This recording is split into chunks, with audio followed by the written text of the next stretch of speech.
সংবিধান নতুন করে লিখতে কোনো আপত্তি নাই, সংবিধান নিশ্চয়ই নতুন করে লেখা যেতে পারে।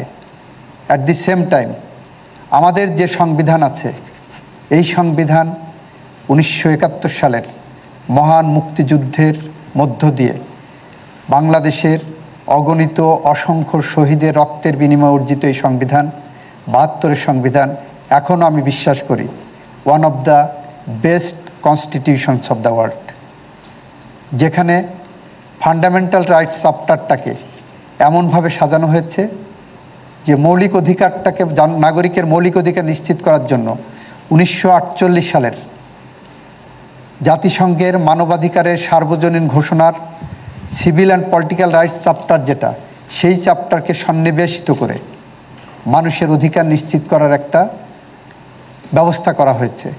সেই ব্যবস্থাকে বিগত 50 বছরের বেশি সময় ধরে এদেশে বিভিন্ন সময়ে পদদলিত করা হয়েছে। এই সংবিধানকে কাটাছেঁড়া করা হয়েছে অধিকাংশ সময় বাংলাদেশের মানুষের অধিকার হরণের জন্য। সেই জায়গায় আমরা মনে করি সমস্ত সংশোধনী বাদ দিয়ে, যেগুলো জনগণের বিরুদ্ধে দাঁড়িয়েছে, সেই সংশোধনী বাদ দিয়ে এই সংবিধানকে আরও যুগোপযোগী করার সম্ভব আছে। জুলাই চেতনাকে ধারণ করে সেটা করার সুযোগ আছে। মব সন্ত্রাস বিচার ব্যবস্থার প্রতি অনাস্থার বহিঃপ্রকাশ কি না, এইটা বিচার ব্যবস্থার প্রতি অনাস্থা বলবো না। মব সন্ত্রাস যেটা হচ্ছে সেইটা হলো এক ধরনের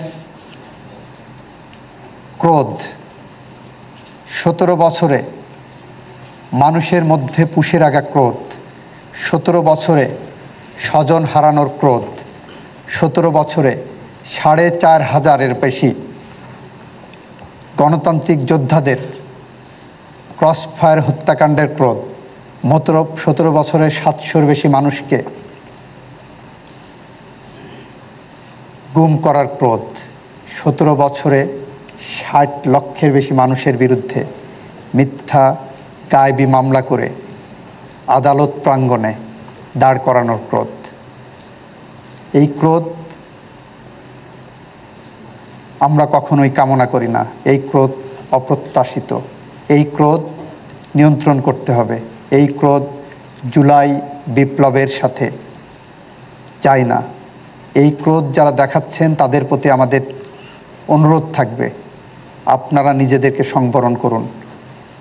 একটি গণতান্ত্রিক মূল্যবোধের বাংলাদেশ গড়ার জন্য জুলাই চেতনাকে ধারণ করে আপনারা এমন একটিভাবে এদের বিচারের দাবি তুলুন, যে বিচারের দাবি তুললে বিচার সংশ্লিষ্ট সকলেই